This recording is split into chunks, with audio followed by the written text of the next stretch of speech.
চালককে হত্যার ঘটনায় গ্রেফতার 4।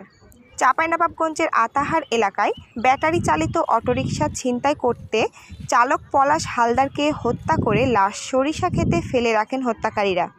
এই ঘটনায় সদর মডেল থানা ও গোয়েন্দা পুলিশ যৌথ অভিযানে 4 আসামিকে গ্রেফতার করেছে।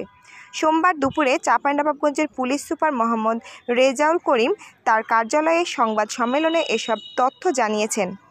সংবাদ সম্মেলনে তিনি জানান, গোয়েন্দা তথ্য ও প্রযুক্তির সহায়তায় অটোরিকশা চালক পলাশ হালদার হত্যাকাণ্ডের রহস্য উদ্ঘাটন করেছে পুলিশ। মরদেহ উদ্ধারের পর 24 ঘণ্টাও কম সময়ে গ্রেফতার করা হয় অভিযুক্ত 4 আসামিকে। ছিনতাই হওয়া অটোরিকশাটিও খণ্ডিত অবস্থায় উদ্ধার করা হয়েছে। হত্যার পর অটোরিকশাটি ভাঙাড়ি ব্যবসায়ীর কাছে ৩৯,০০০ টাকায় বিক্রি করে দেন তারা।